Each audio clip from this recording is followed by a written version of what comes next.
What's going on, and welcome on into episode 271 of the Garage Beers podcast, brought to you proudly here on the OBR streaming network. Again, week in, week out, day in and day out, nobody brings you Browns coverage like the Orange and Brown Report. And then Tuesday, that was a nice pop you had there, Chad. That was a nice little crack open you had right there. It's girthy too. Girthy.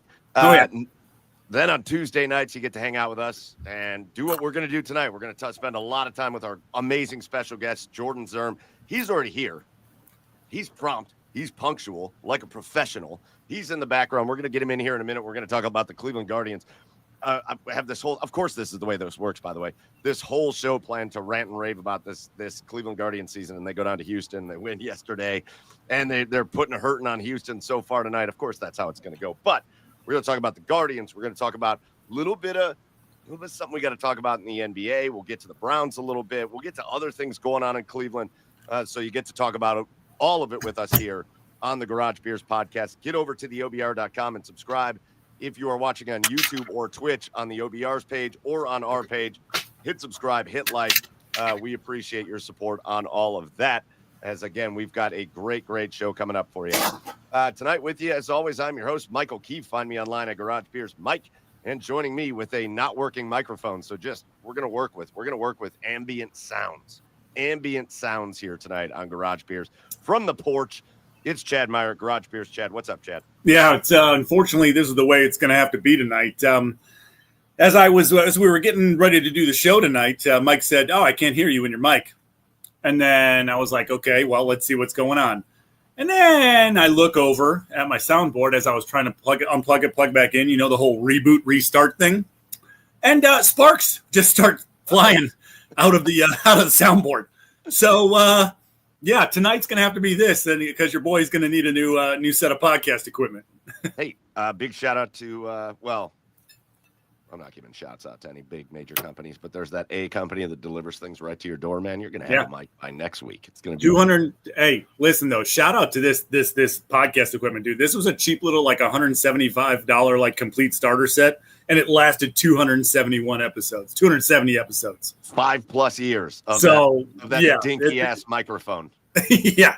So I'm actually going to sound like a professional, hopefully, here in the near future. Well, I love it. And listen, like I said, we've got a big time show coming up for you. We're getting to the Guardians in a minute. We're going to get to our special guest in a minute and all that stuff that I talked about to start. And I hope our special guest that I can see in the background here, hope he doesn't mind, but we're actually going to kick things off with a really big announcement that we just kind of finalized.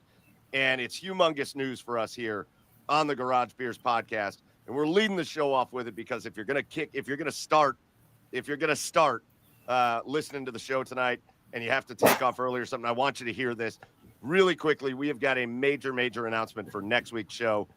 We have got a humongous guest coming on. If you are a fan of the sport of ice hockey, if you're a fan of the Columbus Blue Jackets, I cannot wait for this. Next week here on Garage Beers, we've got the head coach of the Columbus Blue Jackets, Dean Evison, an NHL legend, is going to join us in the garage to talk Blue Jackets hockey. And you do not want to miss Coach Dean Evison of the Columbus Blue Jackets. Cannot wait for that. So shout out to our friends at the Blue Jackets. Shout out to you, Chad. Shout out to Todd Chirac, who runs things for us down with the Jackets, for hooking us up with Dean Evison. But to get the active head coach of the Blue Jackets, cannot wait to talk to Dean and bring that to you next week for episode 272. So make sure you are locked in for all things Garage Beers next week. I'm going to ask him about because I believe Todd told us he's a big fan of musicals. I got to know more about that. That's all we're talking about. Like how far does this go? Like, are you and Mrs. Evison singing show tunes while cooking dinner? Like, where's this at? It's how he motivates the team. How do you think they played this year? Yeah, a little bit of West Side Story, Jets and Sharks. Yeah, I'm not going to miss my shot or whatever the song says. In Hamilton. Yeah, he's got that. So again, big time show next week. Dean Evison, big time show this week. As we've got somebody I think I've been following on Cleveland socials and all that forever. And I don't know why it took this long to throw out the invitation, but you know him. He talks about all Cleveland sports. He is the content manager for Sporting News. Cleveland guy out in LA. So, this is the right time of year because the weather's good in both places. But we're bringing him in right now. Can't wait to talk to him. It's Jordan Zirm. Jordan, for the first time, welcome on into the Garage Beers podcast. Appreciate it, fellas. Thanks so much for having me on. Appreciate the invite. I've got my IPA here. Excited to drink it with you fellas. So yeah, man. Thanks so much for having me on. Yeah, man. We appreciate you being willing to jump on and hang out and talk with us. Again, you're out in California, right? I'm out in California. I was in Cleveland a couple of weeks ago, where I forgot what humidity was like, and that really got me. It's very wild. You grow up in a place for like 30, and you live in a place for 30 years, and then you leave for a couple of years, and you just forget everything about the weather in the other place, and then you come back, and you're like, oh, I was not prepared for this at all. So like, why am I unable to breathe? Yeah, like stepping into a sauna, but. But yeah, out in LA, but come back to Cleveland at least a couple times a year. So all the family is still in Cleveland, and always good to kind of come back and hang out. Heck yeah, man! Can't wait. I was scrolling. I was probably doom scrolling about the Guardians through TikTok, and I kept seeing your post, and I'm like, I want to have a good, solid Guardians episode, and Jordan seems like the guy to do this with. So again, appreciate you coming on. We're going to talk about all things Cleveland Guardians.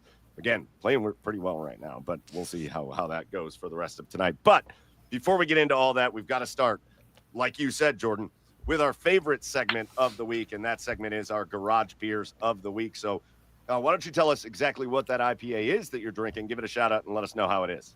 All right, this is a Fremont Lush IPA. I think it's actually brewed in Seattle. I actually have a very good friend from high school. Shout out Cleveland Heights High School, who lives in Seattle, and kind of put me on to this beer. It's a good IPA, but it's a good summer IPA. Like it's not too bitter, not too heavy. So it's a perfect summer IPA. I know maybe there's polarizing feelings on IPAs, but I still strongly enjoy them. It's my beer of choice. So yeah, it's a Fremont Lush, really good. Highly recommend. It's a shame Joey's not here. Our third guy, Joey Whalen, who's not here because it's his lovely wife Maddie's birthday tonight, so they're out for a birthday dinner. He moved out to Seattle a few months ago, so he's up in that area too. So he's probably knowing him, he's probably visited all the breweries at this point. So and he's only been out there a couple weeks. Yeah, right. I didn't mean to laugh right in the middle of your conversation, but of all the nights for me to get this notification on my phone, Brian Rocchio home run. Yeah, just watched it. Crazy. And he doubled earlier in the game. He's 2 for 2. Is playoff Rocchio back? We're going to get into it. Chad, what are you drinking tonight? Well, first off, it's a big shout out to my new friend, Josh Jones. He is a guy who coached Fletcher's baseball team with me this year, my son's baseball team with me this year. Finally got a chance to get to know him because we went to the captain's game and the team got to run out with the players and that whole thing before the game, right? The Field of Dreams team. Come to find out, old Josh is the brewmaster over at Hofbrauhaus there in Cleveland. And as a thank you gift for the season, he brought me a Crowler, a Pilsner. Yes. Right there. And boys, he said he just filtered it today. So this is the freshest possible Pilsner that you could have from Hofbrauhaus. So yeah, shout out Josh. Thanks for bringing it. And that's a lot of beer. Yeah, it's good. It's good. That's gonna be a lot. That's a big sip. But yeah, that's what I'm drinking tonight, guys. I probably have to pee about 42 times before the episode's over. But hey. It's fine. We're here to have some fun. You're outdoors. That's what those bushes are for. Exactly. Hey, listen, there's garage beers, there's shower beers, there's cold beers, there's warm beers, but nothing's better than free beers. So damn right. Shout out to Josh. You got to love that. That'll bring it around to me, and I've got a theme going in the comments here. Joe Mannix over in the comments says, having a half a pint, I don't know why half a pint, but a half a pint of Treehouse Juice Machine has been consumed. So hopefully, Joe, you're continuing to consume that.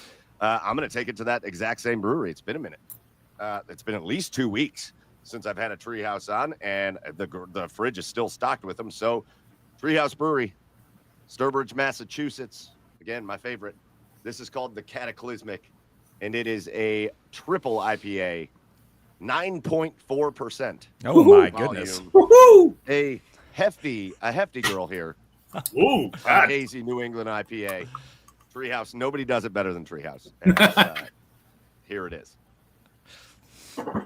Yeah, it fits the bill. It fits the bill. So, again, be like Joe. Let us know what you're drinking in the comments as you join us live. And to you guys, everybody joining us tonight, we say cheers. To you guys, I say cheers. And now let's get in to episode 271 of the Garage Beers podcast. And Jordan, the Guardians picked. It's an inappropriate time for the Guardians to have ended I guess I didn't realize this, but it makes sense. It rolls with the Tito theme. Their first 10-plus game losing streak in 13 years. They just endured with that 10-game losing streak that they just had, finding just wild ways to lose. Like nothing could epitomize just really shitty baseball more than losing by like 100 runs to the Tigers after you are 1-0 in the bottom of the ninth with 2 outs and a pass ball. I think they called it a wild pitch, but that was a pass ball. Gets by Bo Naylor to allow the tying run to come in and score. A 10-game losing streak. Man, Jordan, let's just give overarching feelings. Let's get our feelings out. Let's be a bunch of men with beers talking about our feelings with the Cleveland Guardians here because, again, ALCS appearance, something you felt like they could build on, and they have not done that to this point. So let's get our feelings out. No, they haven't. I mean, I think what is so hard about it is, not only was last season sort of, wire to wire leading the AL Central, but then they had one of the most fun playoff runs that I think I can remember. Obviously, they didn't get to the World Series, which would have added to that. And I think we all fondly remember 2016 and what a sort of similar sort of surprising run that was. But I don't think a lot of us will forget, the John Kenzie Noel home run, the David Fry walk-off. That playoff, those 2 playoff series had some incredible moments. And I think that game against the Yankees where they came back and John Kenzie hit that mammoth home run, those will go down as playoff games I will never forget. And so I think you're excited to build off of that. It feels like they have this team with a lot of young talent, and then they have this really, for what it seemed like, this really good farm system where it's okay, well, they have these guys in place, and then next year you can kind of bring up some of these names that we've heard, and I'm sure that we will get into. And I think, and then the season starts off pretty well, and you're feeling good about it. And then things just kind of collapse. And I think it was a teetering ship to begin with. I think it was a bit of a facade, the sort of early success that they had. I think this 10-game losing streak is maybe a little extreme, but a much more accurate picture of the team that they have put on the field this season. And I think, you sort of saw it in the offseason when they made some trades which on paper are smart, but they're the sort of trades that an organization makes when they're okay, well, we're rebuilding now, rather than a team that is, hey, we just went, we were 2 games away from the World Series. Let's build on this thing. In a vacuum, I don't mind the Josh Naylor trade. In a vacuum, I don't mind the Andres Jimenez trade. But it's funny because it's they were the team that gave Jimenez that contract. So they're looking to get out of it. They were the ones that gave it to him. The Josh Naylor thing, obviously, right, he's going to be a free agent. He may get traded at the deadline if the Diamondbacks don't feel like they're going to make a run. But he's swinging an incredibly hot bat. He's going to be a top target if the Diamondbacks do decide to get rid of him. And they made those trades, which on their own are fine, but then they did nothing to replace them in a lineup that last season, also desperately needed people to score runs and to just provide any sort of offensive spark. So they sort of let those guys go without any sort of plan to replace them. And I think what you're seeing is a culmination of those decisions in lineups this season that barely resemble a Major League Baseball team. And for that to be what's happening the season after what happened last season is incredibly disappointing, incredibly maddening. And I think, I don't know if you guys feel this way, but it feels like for the first time that the criticism is as loud as it has been, especially around the front office, for, I don't know, but in recent memory. I think the front office kind of, doesn't have to answer a lot of questions because they generally make smart moves given the financial constraints that they have, but I think they've probably deserved. I think this has been a long time coming in terms of the offensive side of the ball, and I think you're really hearing the sort of criticism about as loud as I can remember. Now, I guess this is my trouble when it comes to the Guardians / Indians, right? You talked about it being a facade with this year's team. Is it in hindsight? I know I'm playing hindsight here, but has it always been a facade? Because every time they have a good year, Jordan, they never seem to build on it, right? It's always okay. When they have clear holes to fill, they always seem to rely on the growth and development of their in-house talent. It's just not there. So as even dating back to all those division titles that Tito won, has it always been a facade, or is this a team that's just underachieving? I think, I don't know if I'd say it's always been a facade, but like the way they win is they have no margin for error, and because of how they build these teams. So if you look at last season, they still were not a good offensive baseball team. And for them to go on the run that they did, they had to have a couple things. They had like a historically good bullpen. Like they had one of the best bullpens in recent memory ever. And so you have that, which is not sustainable on a year-to-year basis. You are not going to get that kind of, we know what the variance is in relievers from year to year. Like you're just not going to get that type of performance every year. Number two, their defense has been probably as bad as anybody in Major League Baseball this year. I don't think you could have predicted that much of a regression, but they were one of the top 5-10 teams in defense last year. So like, not only was their bullpen historically good, their defense was incredibly good, so they didn't need to score 5, 6, 7 runs a game. But that's such a house of cards way to build a team, because the minute you have that regression, as we've seen this year, like the bullpen has not been anywhere near as good. Clase has struggled, Hunter Gaddis has struggled, like guys that were Cade Smith, who had the atrocious outing against Detroit after they blew that game, like. So you're not going to get that type of performance, and their defense has been horrific. And then when you combine that with sort of the lineups that they're trotting out there, I mean, their record accurately reflects. So to your point, I don't think like it's a facade. I think they have to build their teams this way because, again, of the constraints that the Dolans put on this front office. But it is like, you look at these teams sometimes and you understand why year to year they go from being, wow, they could get to the World Series, to what you're seeing this year, because you have to have so many things go right, and you have to be so good at so many aspects of baseball, and that's just not realistic. Like, you need to have some room for error, and the Guardians just do not, and have not for, I mean, since those teams in the 90s, this is how they've been built. And the teams, it's funny because like you think about the teams that have played well, like 2016, 2022, like these teams that are really good, but you're like, how are they actually this good? I'm not sure I even understand. And it's because those things go right. And then the next year you see what happens when on the margins, they just don't play quite as well. And then it collapses.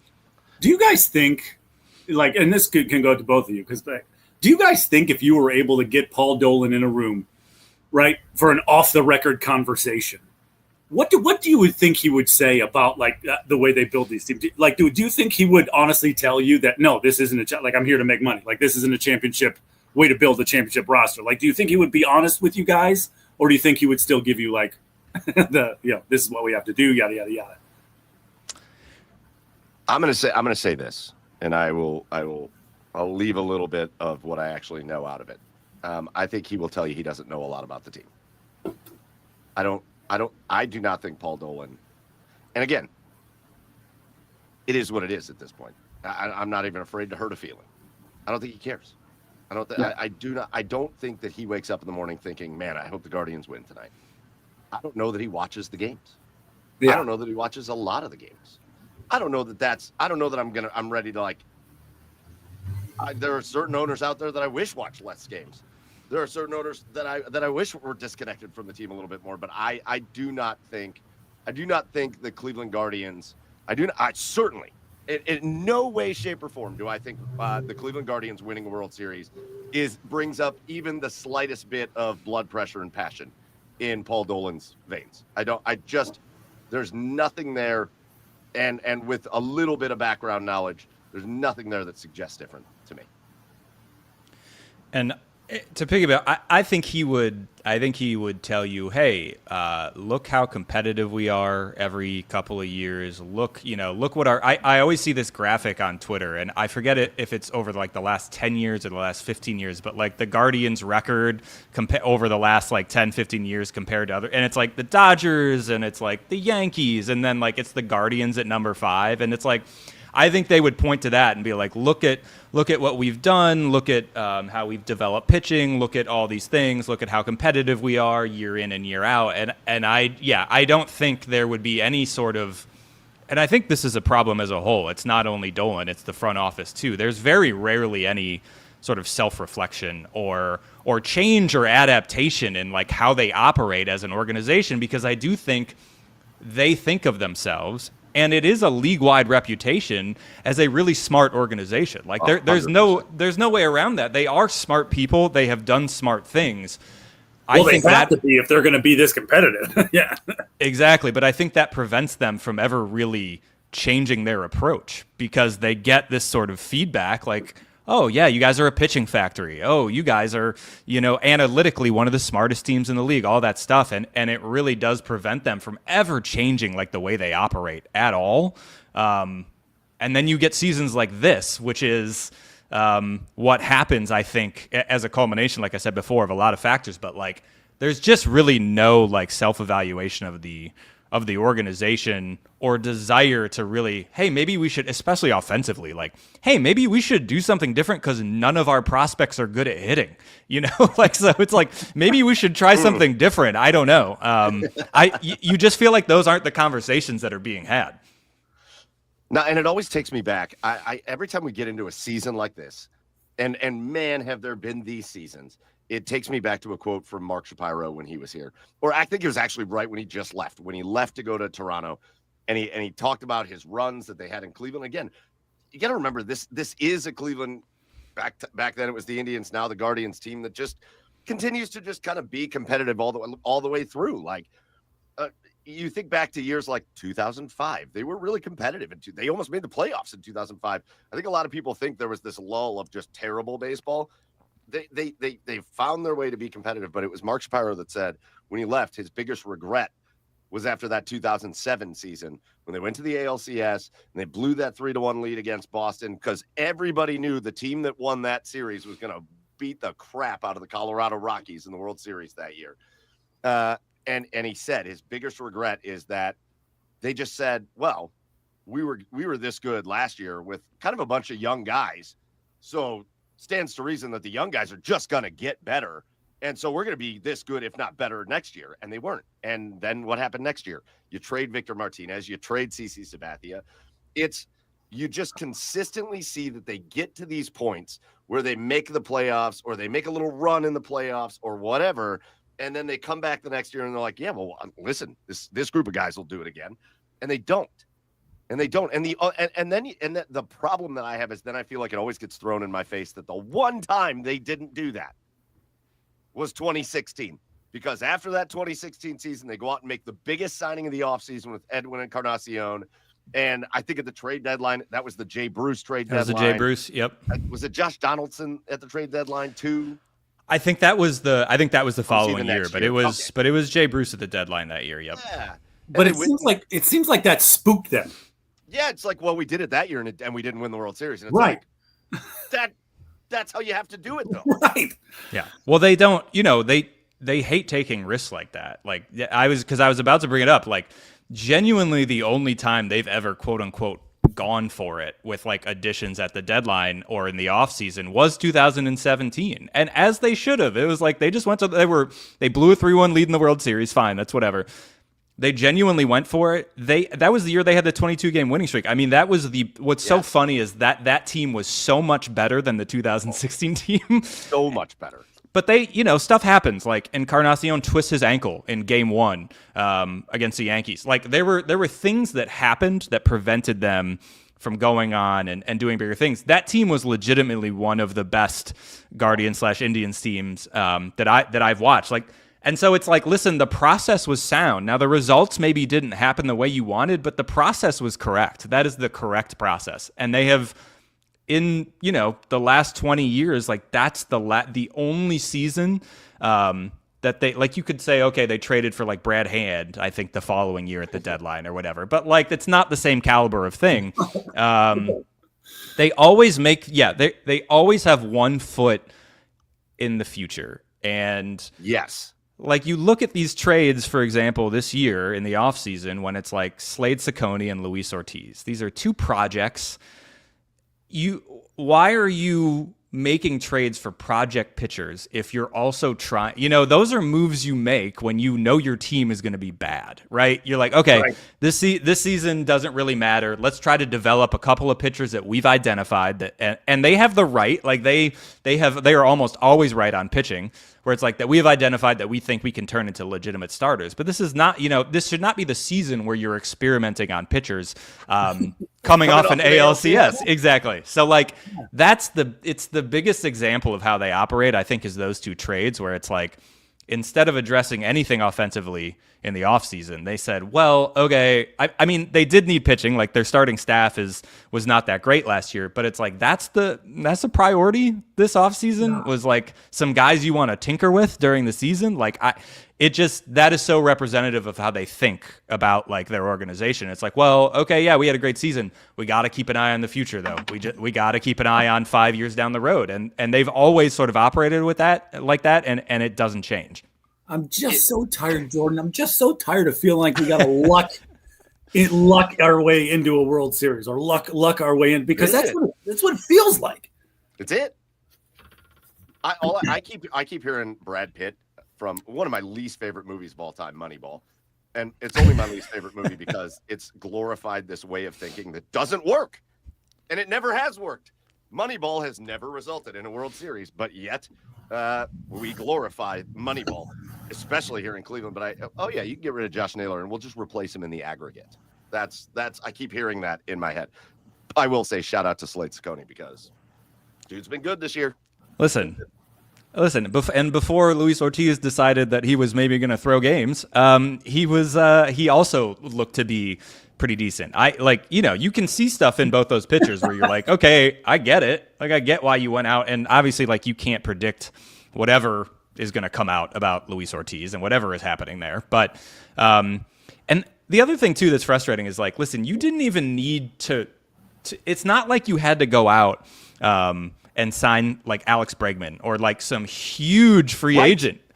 Right. You could have just, there are veterans that could have come in here that you could have got for not that much money that you can throw in the middle of the lineup and it would have been fine. But you can't trade away, especially Josh Naylor. Andres Gimenez was not hitting very well last year and is not hitting very well this year. But like, you can't just get rid of those two pieces in the middle of the lineup and then not replace them with literally anything. You can't do that, So that's where it's infuriating. It's like, just sign a guy for a veteran's minimum.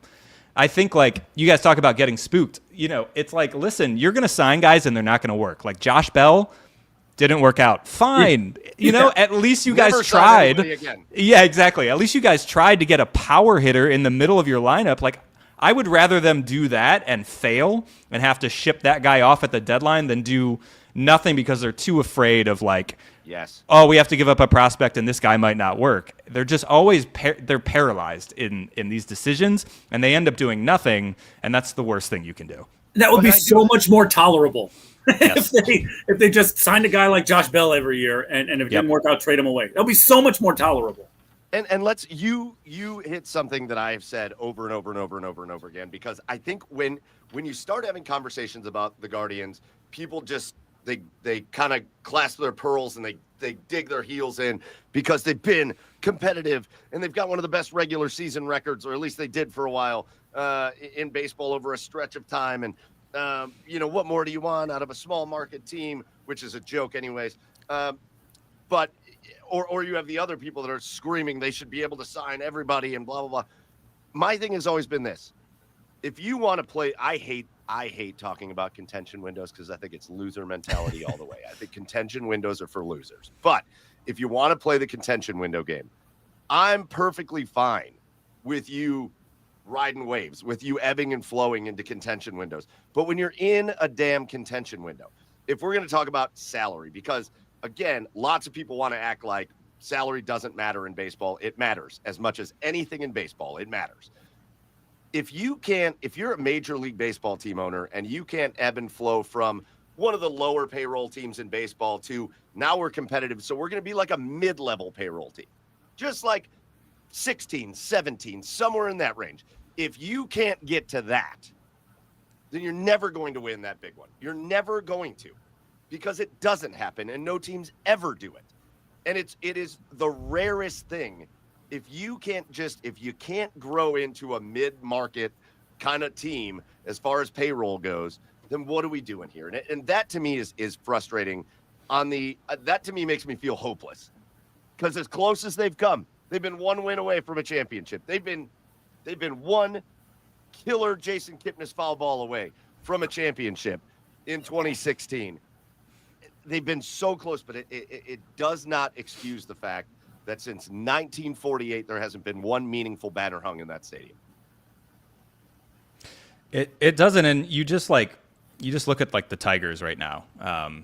That's a team that went on a little bit of a run at the end of last season, got themselves into the playoffs. They have Tarek Skubal. They have a bunch of young guys like a Riley Green and a Spencer Torkelson and guys that really started to come on, and they looked at their roster and they went hard after Alex Bregman. Alex Bregman basically just said, I'd rather play for the Red Sox, but they went after him. I think it was down to Detroit and Boston. Yeah. So that's a team that's in a almost exactly same size market as Cleveland.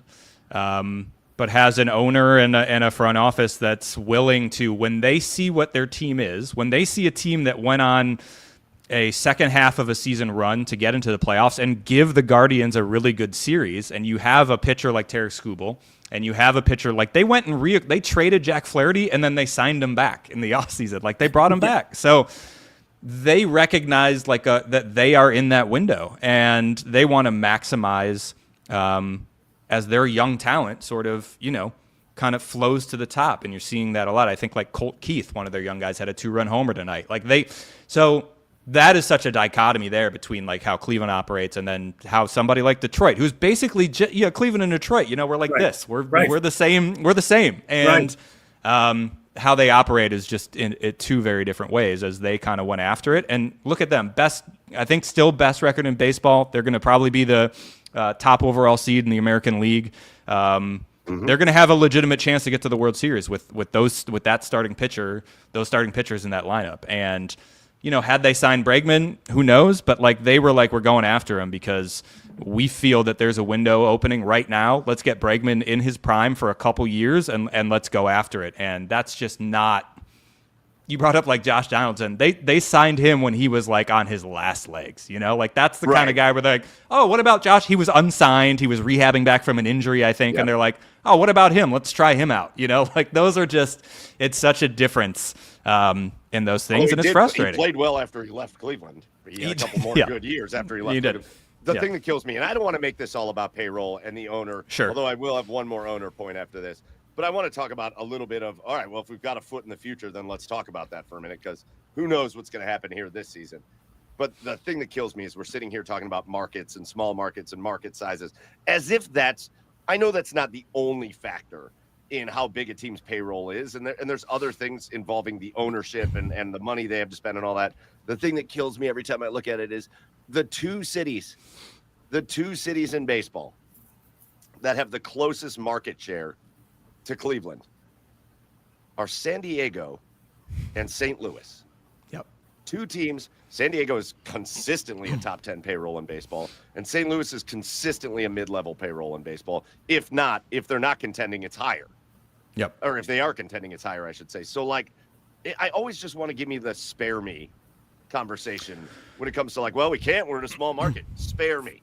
For sure. And And the Cardinals, just a couple years ago, I mean, they traded for Nolan Arenado, like that. They brought him in there. They had Paul Goldschmidt. Like they have guys in that lineup that they're willing to either trade for or pay. No, I agree with you. The payroll only matters depending on what the owner wants to do. Payroll doesn't matter about market size or attendance or they're factors into, the revenue that they're bringing in. But like if an owner wants to spend, an owner's going to spend. If an owner doesn't, he's not going to. So I agree with you 100%. And as you were talking too, I was just thinking about the Twins don't really operate like this. Like they rarely make moves, I feel like, but right. I mean, look at the Royals. Like they traded for Jonathan India from the Reds in the offseason. Yep. They brought up Jack Caglione, their number one prospect, like a couple weeks ago. He's playing he's playing every day. I think he hit a home run tonight. He's in the lineup. Like they have Bobby Witt Jr. and they're like, let's go do stuff. Yeah, it's hard to look at that picture. It makes me emotional as you put it on this. As you put it on the screen. Again, we're a bunch of guys talking about our feelings over it. Yeah. But if the Royals are doing that, you're telling me the Guardians can't do that? Like it's tough. And I think about Paul Skeens a lot. How long would Paul Skeens be in the minors if he was in the Guardian system? and about down there. Yeah. And about Detroit ownership, Jordan, like as you mentioned it beforehand, when you sell as many hot and readies as the Ilitch family does, listen. Delicious. I mean, delicious. You can afford someone to give someone like Miguel Cabrera a 10-year contract. Yeah, it's a really good point. It's a really good point. All right, one last thing, because I was thinking about this today, and I feel like we have these three owners in Cleveland, and I think the man that obviously is far and away separated himself is Dan Gilbert from the pack, because there's really nothing that dude does outside of one letter he wrote in Comic Sans a long time ago that really makes you go, ugh, Dan Gilbert. I mean, the guy invests in Cleveland. He invests in Detroit. He overspends, I think, every NBA owner. I think Dan Gilbert has spent more money out of pocket than every NBA owner on the basketball team. And man, that guy wants to win. He got that taste of a championship in 2016, and he wants more, and you can tell. And then you got the other two. And I want to hear your thoughts here. You've got the owner of the Cleveland Browns, Jimmy Haslam, who is kind of embarrassing, kind of gross. Like just talking about him is kind of like, ugh. Yeah. Jimmy, it makes you. It puts like a look on your face where you're like, ugh, Jimmy Haslam. But you to a point, he's really bad at trying to win, but he really does try to win. Like that dude is trying to win. He wants to win a Super Bowl, if nothing else than defeat his ego. But he wants it. He wants it badly. And he hasn't been good at it, but he's another guy that spends more money out of pocket than a lot of NFL owners. The Cleveland Browns, again, that's kind of sad based on how bad they are, but they spend a ton of money out of his pocket to try to be a winner. And so you've got like the kind of the gross guy that's kind of embarrassing, but man, does he want to win? Yep. And then you've got like the exact opposite of him. There's nothing embarrassing about Paul Dolan. I mean, we're not going to start getting into like political views and stuff. There's nothing embarrassing about Paul Dolan. I mean, he's a huge benefactor of the Cleveland Clinic. He's a benefactor of the city of Cleveland. He does a lot of good things for the town. He's not kind of cringy and weird, but there's no desire to win here. Like it just has to boil down to that. There's just no desire. He does not care if his team ever wins a World Series. He just doesn't. Like it wouldn't even surprise if they did win a World Series. It wouldn't surprise me if he was like, "Hey, I'm not coming. I'm not even going."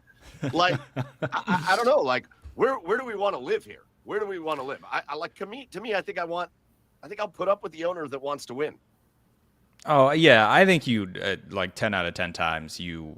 I always think like, what is the point of owning a sports franchise if you're not invested in them winning? Like I think about myself. If I suddenly came into billions of dollars and somebody was like, you can buy any franchise you want, I would be like, let's go. Like I might be terrible at it, but like I'd still be like every day. That's all I would think about, like I would be like I feel like that's something you do because you're passionate about it, because it's fun, because that's not a thing where you're like, I need to run this like an efficient business, like that's something I'm trying to have fun with that. I'm trying to do it. So yeah, I understand like with Jimmy Haslam, trying to do. I understand, like, he does very bad, probably to a fault, like, wants to win, and so he makes impulsive decisions based on that passion that have not worked out. But I would take that over, a guy who, he's also just in that you never hear from Paul Dolan, you never see him. The only time I feel like you see, he doesn't talk to the media, like he rarely ever does interviews. The only time you see him is when he's doing like a promo on the Guardians broadcast for like, check out our renovations next year. Like that's the only time you see that guy. No, I mean, it feels, whether it's accurate or not, I think to your point, it feels apathetic from him. And that's definitely worse than someone who wants to win too badly and makes dumb decisions because of that. Fine, whatever, like, yes, absolutely would rather have that than somebody who is not visible, does not seem like to your point, doesn't seem like he cares that much, or just doesn't give any insight into what's going on with the team ever, or what their mindset is, or what they're trying to do. And that's frustrating. Can you guys picture having that amount of like, just imagine going in, like, picture you're like, they have like Steve Cohen money and you own the Guardians. You're like, so we're going to offer Juan Soto 15 years and $765 million. Yeah. Okay. Yeah. Sign it. But yeah. Go ahead. No problem. Like I've got that in my couch cushions. Yeah. Right. I can only dream of that. Yeah. All right. So let's get back to the team a little bit, and then Jordan will let you out of here. But we got trade deadline coming up at the end of the month, basically, and it really appears, unless something crazy happens, although the Houston Astros are climbing back into this game. Are they? Okay, great. 6-4. 6-4. All right, great. It appears as though the Cleveland Guardians will be probably unloading some of these guys, and rightly so. Listen, if you're going to be mad that they're going to trade Lane Thomas, I can't help you.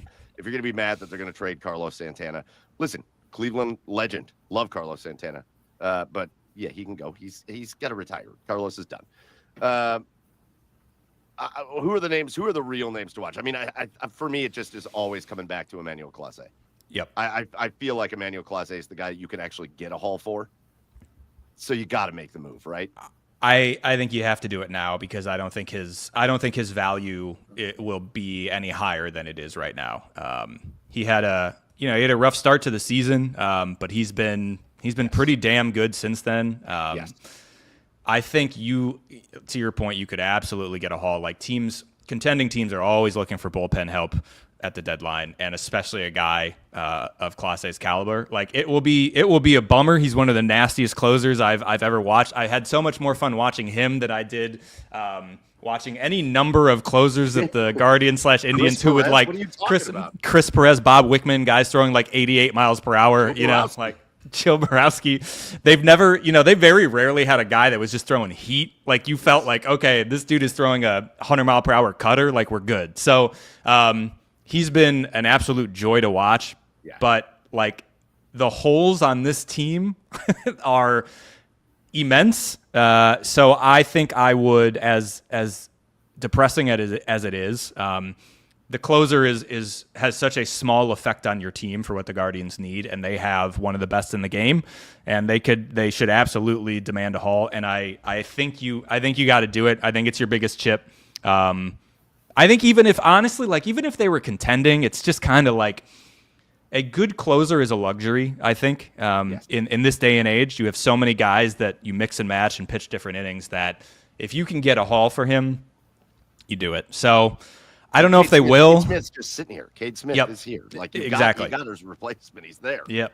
So I don't know if they're going to do it. I'll be fascinated to see what happens. Like, again, like if they just decide to win like 7 games in a row here for some strange reason, it'll be interesting to see what they're doing. But I think you move them, and I think you just kind of you take your lump there. You get some top prospects, some guys, or whatever you can get there, and you move forward, and you kind of just say, listen, this season has been an abject disaster.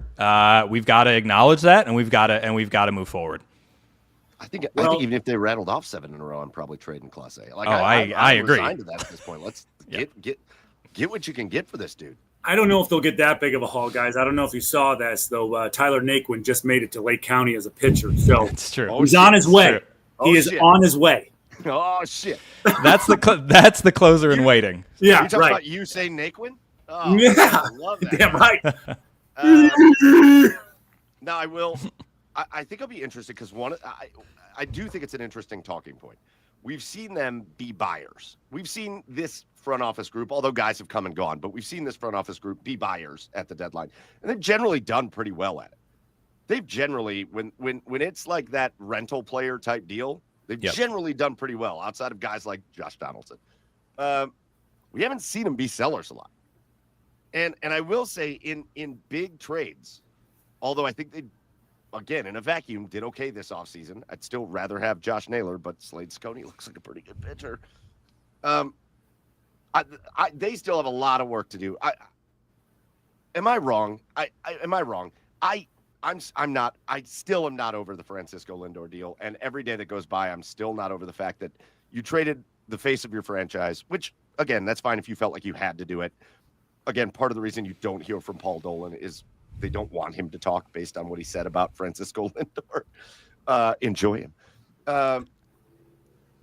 But you traded not just the face of the franchise, but a guy that's a legit face of the league, and he has been in New York now for years, a legit face of the league, and you don't have one player left. You don't have one. That's a failure of a trade. Like, I know Andres Gimenez came in and won Gold Gloves and was a part of a team that made playoff runs, and Ahmed Rosario was a guy for a while, but like to make that trade and you don't have one guy left, not one, is an abject failure. So I'm interested to see if they can actually prevail on some deals. If they're going to get rid of a guy like Emmanuel Clase, you got to come away with something that's going to be a piece for a while.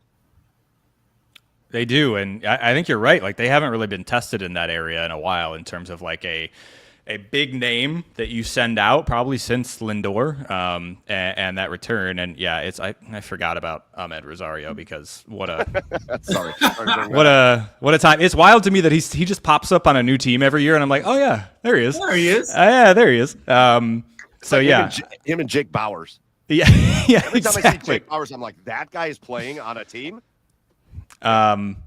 Yeah, he is. He's out there. So yeah, I think you're right. Like, they have to, if they trade Clase, they are going to have to get a piece that is going to help this team. And this is why I did a video on Nolan Jones, and he's had a good game tonight. He's continued to struggle, but like, I just want them to take chances on guys that have power. Maybe strike out more than they like. They hate guys that strike out. Like, they hate it with a passion. And I listen, to an extent, I understand it. I just want them to take chances on more guys like a Nolan Jones, who, like, listen, if it doesn't work out, it doesn't work out. But this is a guy that when he's hot, he's going to hit home runs. He is going to hit doubles. I want them to take more chances on guys like that. That's probably, if I could sum up my biggest frustration. They do this. The guards ball thing is a parody of itself right now.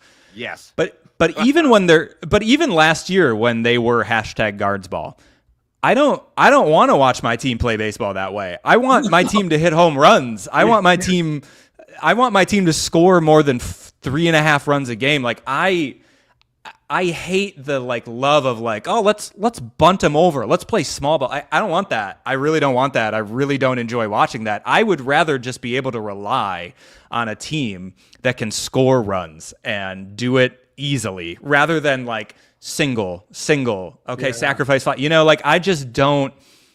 I cannot stand what guards ball represents because it's such a representative of the organization as a whole. We're like, we have to do these things because we're not good at scoring runs the easy way, which is home runs, which is doubles. Like, we can't do it because we don't have any power hitters. So that is something that has been a pet peeve of mine ever since it started, is the guards ball thing, because I cannot stand it. I can't stand it as a way of playing baseball. I watch teams like the Padres and the Yankees and the Dodgers. Listen, Guardians will never be those teams, but the idea of those teams is I so much rather would try to take shots at replicating anything those teams do from like an offensive standpoint than what the Guardians seem to love. Like, they love it. They love being like these little underdogs that have to scratch and claw. And I'm like, why? Like, it doesn't have to be this way. It truly does not have to be this way. And it makes me think, like, you know why people love those 90s teams? It's because they had Jim Thome and Manny Ramirez and Albert Bell. You know? Like, Sorrento, baby. Let's go. Like Juan Gon. Like, those teams were fun because they hit the shit out of the ball. And yes, I don't care who was on steroids. I don't care what was going on. Like, they had an offensive juggernaut. And to like go from, and people wonder why like there's so much nostalgia for those 90 teams, and it's like that's why, you know. Sure, they had like Kenny Lofton and Omar. The rest of those teams were stacked with power hitters, and so I just am like that's what we grew up with, and this whole like small ball thing, man. I had to rant there. I've been meaning to get that guards ball thing off my chest for a while. I think the IPA has helped it come out, so I needed to do it. Steroids should have its own wing in the Hall of Fame. That's like it should have its own wing in all of There we go. And it should come back to baseball. Oh, sorry, I didn't say that. You have your two best hitting prospects down since Lindor. You have your two best hitting prospects, power hitters even, down sitting there in Columbus right now, and you don't want to bring them up because despite all the reasons that Antonetti had to call a press conference to explain why he's not bringing them up, which is weird. Since you have them sitting there in Columbus because you don't want to be 1 year closer to having to try to pay them. It's a pathetic way to do business in Major League Baseball. It is. It's an absolutely pathetic way. Even if you don't pay them by the time they're due for a new contract, if it turns into a World Series, it's worth it. Just because you talked about, that just popped up in my mind because you talked about taking chances. These are the type of chances that they need to take. They don't cost anything. It doesn't cost anything. Not 1 cent. Cost nothing, and yeah. And it's you can't talk about out of both sides of your mouth. You can't say some of the things that he said, but then they're trotting out these weird lineups. And again, maybe this is partly on Stephen Vogt too, but like, why is Kyle Manzardo playing in like half of the games? That dude needs to just play every game. It's insane. I mean, it's absolutely insane. Like, what I don't know what other organization is doing that with its young players that they seem. I mean, all the reporting when they traded Savali for Manzardo was like the Guardians have loved Kyle Manzardo for years, and then they bring him here and they platoon him. Essentially, he's a platoon player, and for him to develop, like he barely has enough at bats to qualify for things. Like it's just. Again, it's mind-boggling. I think the Chase DeLauder thing is just kind of the icing on the cake, and I think it almost broke me when Lane Thomas got hurt, and I saw the transaction that they had recalled up Will Wilson. It almost, it's so good. It almost, I was like, you're doing this on. I know you guys are doing this on purpose. Like that's is a full-on troll. So yeah. that came close. That one came close to breaking me. Name a job worse than being. I don't know. This is close to home for you, Jordan, but name a job worse than being a Cleveland Guardians ex-admin. I think there's no worse job in sports than when you're working social for a team that's bad. I think there is truly nothing worse because anything you send, no matter what, all the comments are just going to be like, bring up Chase DeLauder, bring up Juan Brito. What are you doing? Like there's. Yeah. No, I don't think I could. You're so proud of what you sent out. And nah, nope.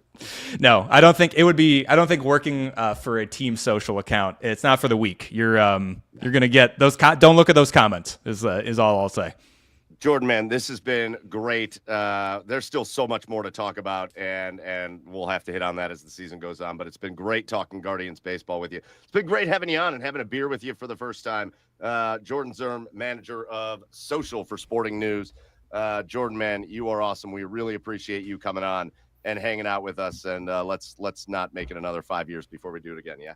Yeah, absolutely. Appreciate you guys having me on. It was. Yeah, sometimes you don't realize how much you need to vent about one of your teams until you get a couple sips of IPA in you and you sit down and do it. So no, this was really fun. We'll do it again.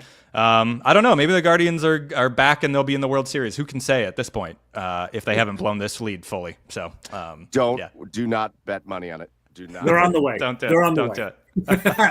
All right. Cheers, Jordan, guys. See you later. Cheers. See ya. Big shout out to Jordan Zirm again.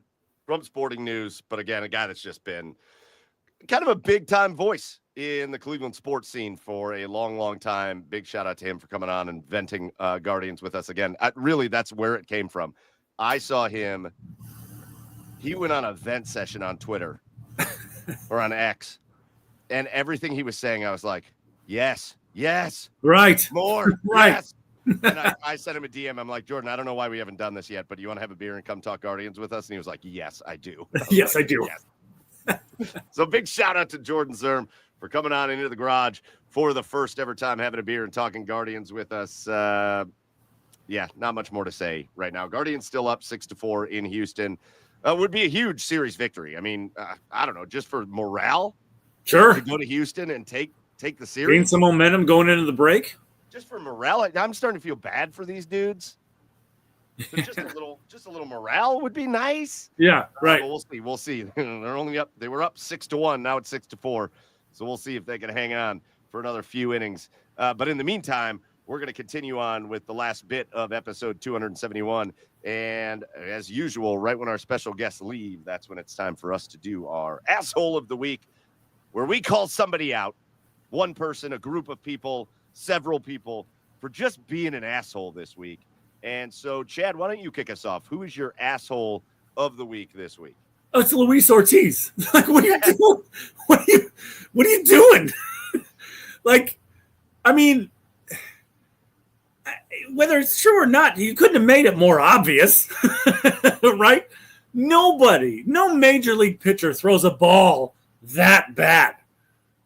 All right, and I don't know, but you messed with your major league career. You messed with the Guardians season. You messed with what are you doing? You're an asshole. Total asshole move. Some of the jokes that have come out of it have been great. Like some of I haven't seen any. Some of the memes about how he's blaming his translator because hey, if Shohei can get away with it. No, come on, then. Come on. Right. Come on. Right. Come on. What are you doing? Come on. And then when I first read the story, I was like, this seems flimsy. And then I watched what they were talking about, and I was like, oh, this seems this sucks. This could be something. Yeah, this isn't good. It's not good. Yeah. So, yeah, man, what a disaster that would be if all that work that they did. And again, we just kind of shat on the Guardians for an hour, but there was a chance. Now, again, who knows when the hell we're going to see Shane Bieber? That makes me nervous as hell. But there was a chance that the Guardians went out there and said, all right, you can see that they believe that their pitching staff is the key to them being successful. So I understand their thought process when they say, hey, we really think that Slade Cecconi's got something, and he's just not being taken advantage of out in Arizona, which, by the way, is what they did with Trevor Bauer back in the day when they traded for Trevor Bauer. And man, he's been their number one starter ever since he's been up. Yeah, he's been great. Great. And Luis Ortiz, ups and downs, but you can see the nastiness. The most electric stuff on that staff. There are some of those games with Luis. My favorite kind of pitchers to have on my team and my least favorite kind of pitchers to go up against are the ones who look like they're throwing a baseball that weighs 27 pounds. Yeah. And Luis, when the bat hits the ball, it's like, boom, right. Just dies. That's the kind of stuff Luis Ortiz has when he's on. But man, if this turns out to be like a thing, what a disaster. What a disaster. So yeah, total asshole. Man, my asshole of the week, this isn't a person or a tangible thing, but life and death, man, is just such an asshole sometimes. And okay. We went through it here on this podcast and with our fellow fan bases here in Ohio last year with Johnny Gaudreau and a horrible accident that cost him his life. There was another one of those. This week, and it's a person whose star is akin to Johnny Gaudreau. It's overseas, and it was in the English Premier League. But Diego Jota from Liverpool, just a rising star, man. Dude in his late 20s.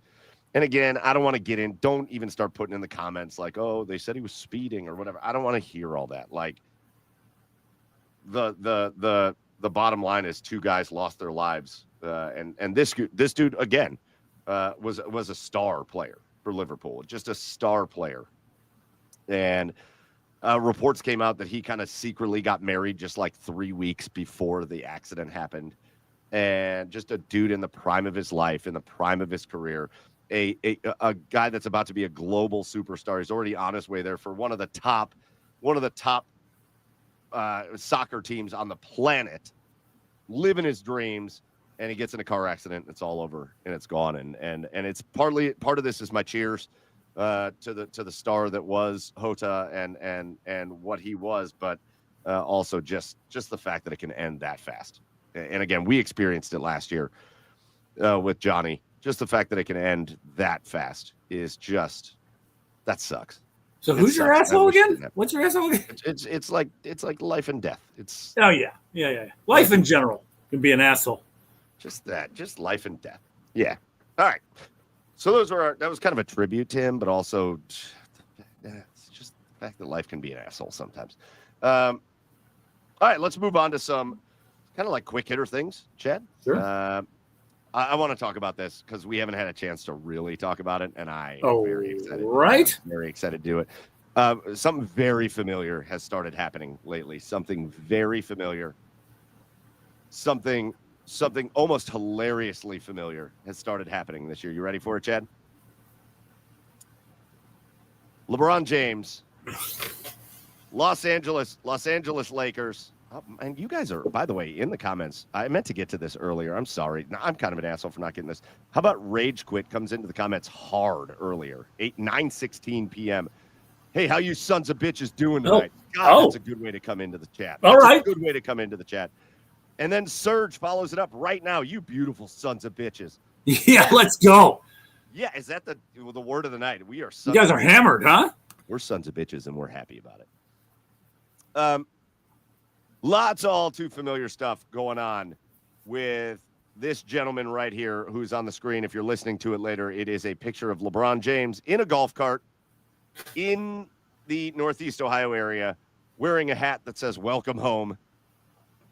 And it was a week, Chad, of very familiar things. What were the familiar things? Well, here's LeBron in Northeast Ohio wearing a Welcome Home hat.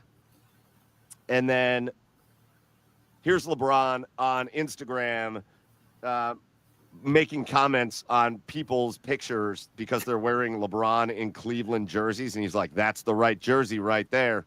And he's making comments like that on Instagram for all the world to see. And then it turns out LeBron's at the Cavaliers practice facility getting some work in with dudes that are on the Cavaliers Summer League squad. And then, above all else, familiar things. If you'll remember, when they brought LeBron back after his stint in Miami, everybody was doing flight tracker. Remember that? They were watching for Dan Gilbert's flights. Where is it going? Dan Gilbert's on his way to Miami. And then Dan Gilbert comes out with a tweet that says, you guys are hilarious. I wish I was on a plane down to Miami. I'm on my back patio right now, just getting ready to watch some fireworks or something like that. Well, right, Dan, right. So what does LeBron do this week? You guys are hilarious. You need to find something else to occupy your time. I still live in the Northeast Ohio area, and I got to get work in. A member of the Los Angeles Lakers doesn't get work in at the Cleveland Cavaliers practice facility. So here we are, Chad. I'm going to tell you this. I want to tell you this. I'm full on back in LeBron watch right now. I'm full on. If I've learned anything about this man on this screen, nothing's an accident with this guy. Nothing has ever been an accident with LeBron James. Surge. Everyone's summer's in Cleveland. Right. Listen, nothing's ever been an incidental with LeBron James. Nothing's ever been accidental. I think of all athletes that I can ever think of in my life, he is the most intentional. He is the most purposeful with what he does. I think that guy thinks out every minute of every day of his life. And I'm all in. I'm all bought in on LeBron Watch 2025. I think we all need to be on LeBron Watch 2025. I think you're going to be disappointed. It's July in the sports world, and this is what we're doing. LeBron knows. That's what everybody said before. Listen, I agree. Everything LeBron does is very calculated, but I think this is more of a case of him poking the bear with the Los Angeles Lakers. I think this is him just putting stuff out there to force the Lakers' hand. It's the same thing he did with Cleveland. It's the same thing he did when he was here. So, I mean, I'm not going to believe any sort of move until something happens. But the NBA is a league where the players run it. It is very much a players' league. And a guy like LeBron, who holds literally all the power in the NBA, is going to be able to go and anywhere that he pleases and get some work in. So he could go to Madison Square Garden and just go like, listen, I'm going to shoot around here, right? He's like, I'm going to walk in and he's going to be like, I'm LeBron James, and they're like, yeah, go ahead. Like that. That's what's going to happen when someone like LeBron James goes anywhere. So is there something to this? Obviously there is, because like you said, and I agree with you, any move he makes has purpose behind it. But is it a move to the Cavs? No, I don't know. I'm not going to completely say no, but I'm also not going to completely say yes, because he's incredibly calculating, and he's currently a Los Angeles Laker. And so right now I'm just going to take this as he's sending a message to the Lakers at the moment. That's it. That's all I'm taking this, because I'm not gonna, until this starts to gain steam about him being traded to the Cavs. I'm not going to wrap myself up in it. I'm just not, because he does have a house in Bath. It's very beautiful. I've been by it. Plenty of times. You can see it. You can see into his fucking backyard in Bath, right? It's right near Highland High School, where we call games, Mike. Oh yeah, I love that place. Yeah. It's he has a house right near there. He loves. He will never not come back to Akron. He's always said that he will never not come back to Akron. He runs a charity in Akron every summer. So yeah, he does a whole bike ride in Akron every summer. So sure, yeah, let's. Everybody's gonna get wrapped up in it. I get it, but I'm just someone who's not gonna believe anything until they see it. I've also succumbed to one thing, and I want to make this public. Succumb is the word. Wow. Take it easy, Chad. Don't get too worked up over there. Wow. Don't get out and bothered. Yeah, I've succumbed to an idea. Off. I'm freely admitting this. If he's available, I would like the Cavs to make this deal, and I want it to happen for a couple of reasons. One, again, you can't talk out of both sides of your mouth. I think the Cavaliers can win a championship as currently constructed. Literally, this current team, without making any other moves, I think can win a championship. And shit, I think if any year it could happen, it's this upcoming year, where every superstar in the East is gone, just laid up with injury. But if you are somebody who thinks that this core four isn't the group, then there's a little appeal here. So if you're gonna trade for LeBron, and I'm gonna give you a reason why I don't think it's gonna happen, but if you're gonna trade for LeBron, you're Darius Garland and Jared Allen are gone. Which, by the way, preemptive cheers of the week, Jared Allen. How about Jared Allen going to a Guardians game, just like a day game, and standing out in the left field standing room only, and just having some beers and watching the game just amongst the people. Got it, right? And wearing the promo T-shirt. Yeah, he put on the giveaway T-shirt. Yeah. Oh, God, how do you do anything other than just love that dude? Yeah, yeah. Oh, past asshole alert. The people who were making fun of him for wearing like Old Navy clothes. Right. Sorry, sorry he's normal. Yeah. Anyway. You're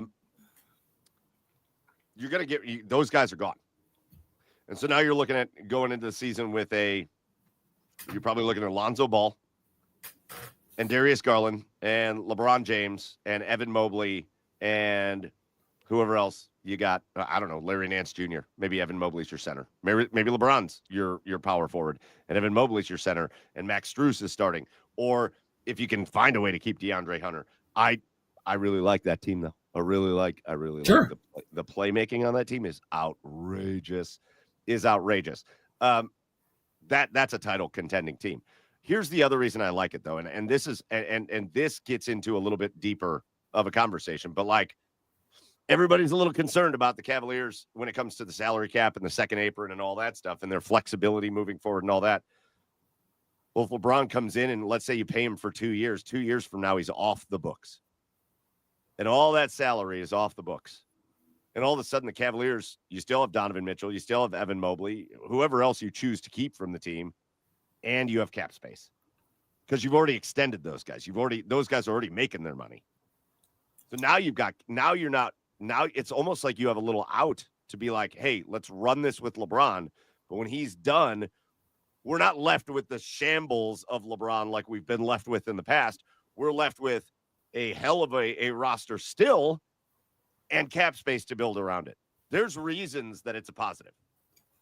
The one caveat I have, if you're gonna trade for LeBron, it's the one thing that I want most of all. If we do end up trading for LeBron, you need to sit down with him and you need to get a firm commitment from him, whether it's 1 year or 2 years. I don't want none of this song and dance. I don't want none of this being held hostage by him, whether he's going to be playing or not. None of the draft, like I don't want to spend draft picks to like, or whatever we need to do to build around him. I need a firm commitment from him for 1 or 2 years. Because I cannot do that a third time with him. I cannot do that a third time. That's my one caveat to him being traded for LeBron. If he does, great. I mean, outside of that, I think it's a win-win whether you trade for him or you don't. So yeah. Now here's the biggest reason I think they don't. Again, I feel like my theme of this episode is talking out of both sides of your mouth. No, this is directed directly at LeBron. You can't come out and say all you want to do with the last couple of years. He's been recorded saying that Savannah wants him to retire over the next couple of years. You can't come out and say that your only intention all you want to do over the last couple of years of your career is win another championship or 2 more championships or whatever. You can't say that and then opt into your $54 million player option with the LA Lakers and then have to make them find a trade, because whatever team they're going to have to trade with is going to have to decimate part of their roster to get you there. Yeah. That doesn't equate to, hey, I'm trying to win titles. Right. The Lakers are not building a current contender right now. They're trying to build for the future of Luka and the Lakers. So that Lakers team ain't a contender. Right. So if LeBron wanted to win a title, what should he have done? And listen, don't get me wrong. I am nobody to tell you what to do with your money. I'm nobody to tell you that you should turn down tens of millions of dollars, because even if you're LeBron James and you're like a billionaire, it's still tens of millions of dollars. But if it was truly the last couple of years of his career and it's all about winning championships, he should have declined that player option and come and signed, if it's Cleveland or anywhere, New York, whatever, should have declined that player option and played the last 2 years of his career on a veteran minimum contract somewhere, so that a place like Cleveland or New York or Dallas or whatever team brings him in can bring him into an already stacked roster. They don't have to do anything. They don't have to get rid of anybody to bring him in. And all of a sudden, cool. Now we're going to run it for 2 years with our current roster plus LeBron James. Right. If it was really all about titles, that's what he would have done. Right. Again, I don't fault him for being like, I'm still LeBron James and I'm worth $50 million. I do not fault him for that. But you also can't come out of the other side of your mouth and be like, it's all about titles for me now. All about titles. No, right. Right. No, it ain't. Listen, man, you've been in the league for 20. What year is this going to be? 24 years, 23, too much. 23, 24 years. The most ever. You're going to have been in the league the most ever years. If it's really all about winning, and you're still putting up 27 points and 6 rebounds and 7 assists or whatever a game.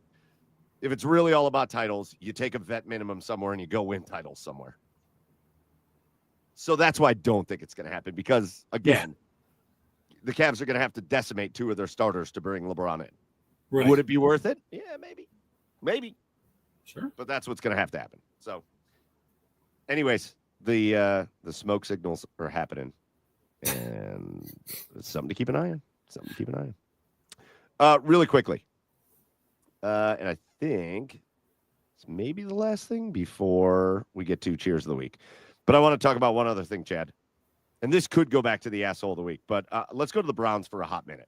Oh boy. Okay. There's a specific Browns player I want to talk about. Okay. Is it Shadur Sanders? No. It's Caden Davis, isn't it? Is it Dylan Gabriel? Nope. Ooh. Okay. Is it Joe Flacco? Nah. Ooh. Let me guess. I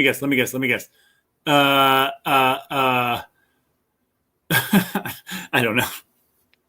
It's not Myles Garrett. It's not Denzel Ward. It's not Emerson or Newsome. It's none of them. It's not any of the draft picks. We'll put it on the screen right now. There's one player I want to talk about because this player has people losing their freaking minds. Ladies and gentlemen, may I present to you Northeast Ohio's own Luke Floria. Yeah. Menor High School alumni. Let's go. Menor Cardinal. Chad, when did he leave Menor? We had to have called a game of his. Like 2008, something like that. No, what? 17 years ago? I'm just kidding. Like, yeah. It was like 2000, I don't know, 15, 16, 17, 2018, somewhere around in that area. Yeah. Well, probably more like 2020. But we had to have called a game of his. I'm sure we've called a game of his. Sure. I just can't remember. We called Menor and Medina every year. We just didn't pay attention to him because Drew Aller was at Medina at that point. Correct. Have you seen the people just losing their minds about this kid? Sure haven't, but there's a lot of cuck Browns fans out there that'll do it. So people are so desperate. Yeah. I'm just gonna say it. People are so desperate to find like the next great white hope wide receiver. Yeah. I've seen this kid, Luke Floria, Menor High School. I've seen him get compared to 2 players now so far. You want to know who their names are? What? Let me guess. Wes Welker? Nope, close though. Julian Edelman? Yep, that's one. Yep. Oh, hey, the quote was, and this is from like a media member. From a what? Like a media member, like a Cleveland, like a Browns reporter. If he reminds you of Julian Edelman, you're not alone. All right, so Julian Edelman's one, and the other one. Oh, God, who's the other one? Lad McConkey? Oh. Who? There are other media members that are saying that right now on the screen, this picture of Luke Floria, undrafted, Menor High School, Luke Floria, Kent State, Luke Floria. That's the next Cooper Cup right there, Chad Meyer. That's the next Cooper Cup. That's what reporters are saying. That's what some reporters are saying. You guys realize he's coming off an 0-12 Kent State season, right?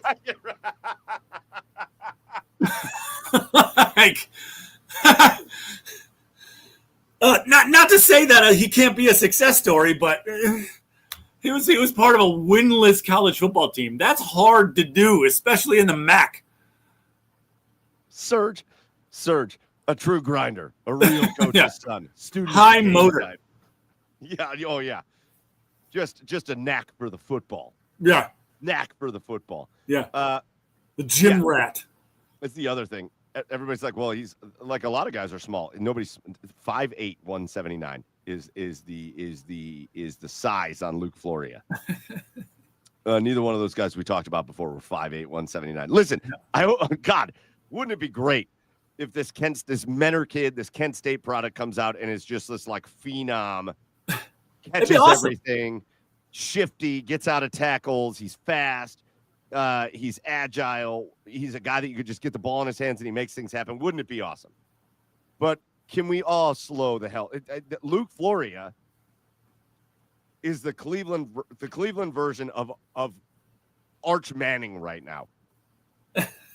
You know, everybody in college football is like Arch Manning Heisman this year. Best college. I saw somebody say Arch Manning is the best college football player, best college football quarterback we've seen since Tim Tebow. I'm like, what do you mean we've seen? He hasn't played at all. What are you talking about? You know what the funny thing is? He's probably going to light it up in the preseason, and people are just going to be all just creaming their jeans. Yes. Oh my God, it just happened. It again, Serge, love you in the comments here. Serge just said it in the comments. Waiting for the Austin Watkins breakout. Remember Austin Watkins? It's coming, Serge. It's coming. Dude, guys. Yeah.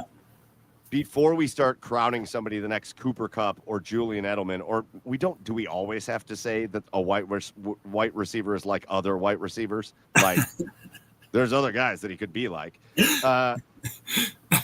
Before we start crowning Luke Floria, and again, shout out to Luke Floria for like working hard in camp and making a name for himself, but like, let's see it on a few Sundays, please.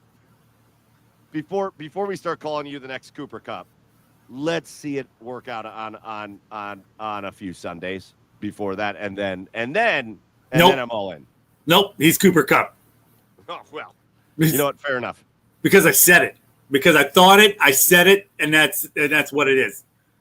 Oh, I love it. All right, so those were just my little quick hitters before we get out of here. Again, if you missed it before we get to our cheers of the week, if you missed it before, man, big news. I think it's the first time ever. It certainly is the first time ever in the 5 years we've been doing the Garage Beers. First time we've had an active head coach of one of our teams jump onto the podcast with us next week. The July 15th episode of Garage Beers, episode 272.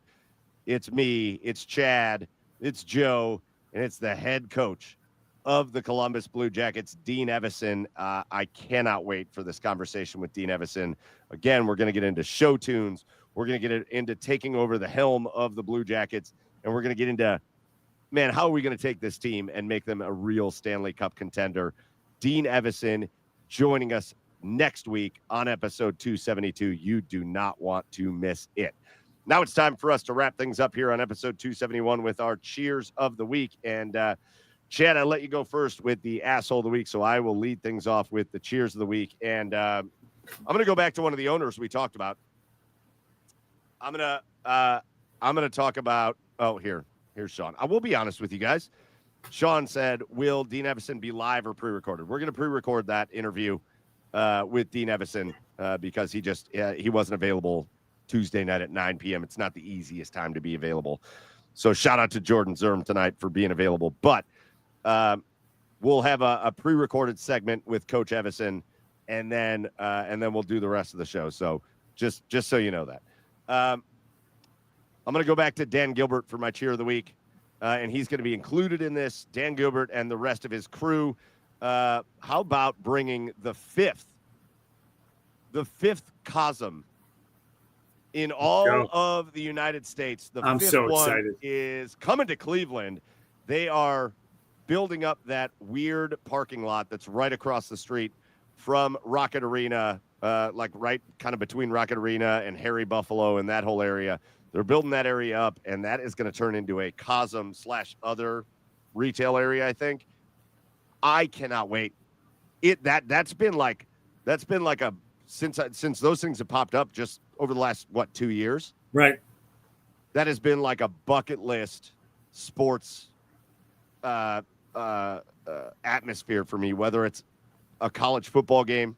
Yeah. I mean, imagine living in Cleveland now. Imagine watching Ohio State Buckeyes games at COSM. Yeah. Unbelievable. We're going to have a Garage Beers night out when that happens. Hell yes. Or whether it's like, I imagine they'll have like a kick-ass like WrestleMania party or something like that. Hell yeah. Or imagine the Cleveland Browns make it back to the playoffs sometime in this century, and maybe it's an away game. Oh, you go watch it at COSM. You won't be able to get a ticket, but you go watch it there. I think it's one of the coolest ideas. They took a sports bar and they mashed it up with like the IMAX theater. Yeah. And I cannot wait to attend my first. Like a mini sphere in Vegas. And I think it's cool as hell. I think it's cool as hell that it's Dallas, it's LA, it's Vegas. I don't know where the other. It's coming to Cleveland. Who cares? I don't know where the other one. COSM It's going to be the best one. But boom, Cleveland is number 5 on the list, and I'm pumped for it. So shout out to everybody involved. Again, Dan Gilbert was kind of at the head of that. for bringing Cosm to Cleveland. I can't wait. So that's my cheer of the week because it's awesome. Nice. Chad, what about you? Well, my cheers of the week goes to Kate Smith for looking like WWE's Gunther. He looks the ring general, like doppelganger-ish. Now, my other cheers is actually to another Guardians player, Joey Cantillo, man. 2 straight starts, very solid. Yeah. Like so far, I mean, I'm not going to say he's figured out something, but he's looked very confident in his last 2 starts. So if he can develop into something, maybe that can help the Guardians the rest of the way, but we'll see. I don't know. But yeah, those are my 2 cheers. All right. Last year, just to show cheers! Cheers to Fletch too for not having to have surgery on his toe. Oh God, that was gross as hell. yeah. Well, I guess the ER doctor that we had is an asshole of the week because I could have punched him in the face because the way he made it sound was like, oh, his toe is shattered. He might need surgery. But they didn't show us the X-ray. Ortho showed us the X-ray. Just a little chip off his foot. Just a little chip off his toe. It's gonna be fine. All right. It still sucked though. We do induce panic, dickhead.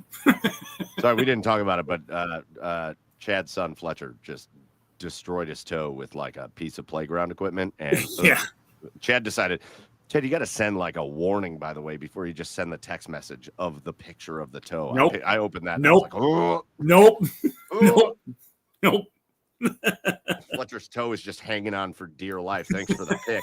All right, shout out to Fletch. A couple other quick shout outs.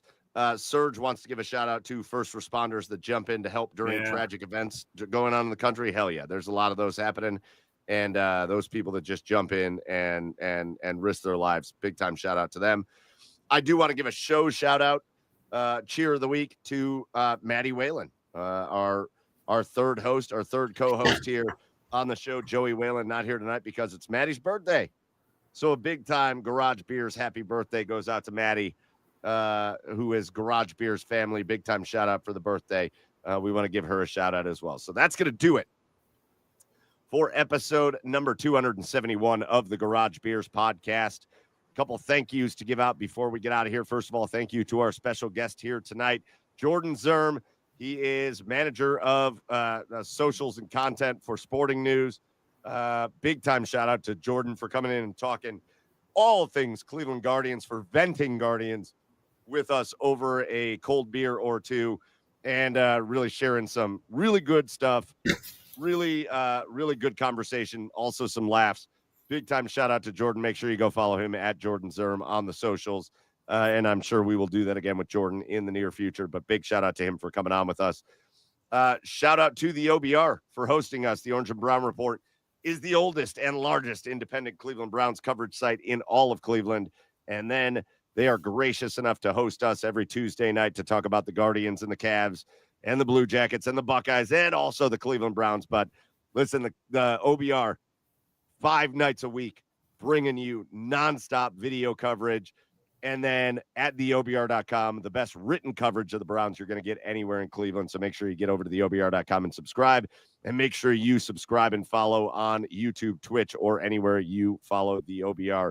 Our last and our biggest thank you goes out to all of you, whether you joined us live here tonight for episode 271, about 428 people in here as we have gone through. Big shout out to you guys in the doldrums of the sports world.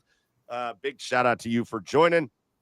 If you didn't join us live or if you missed this one, make sure you always check things out either on YouTube, on Twitch, or on podcast version at Apple, Spotify, iHeart, wherever you want to check us out.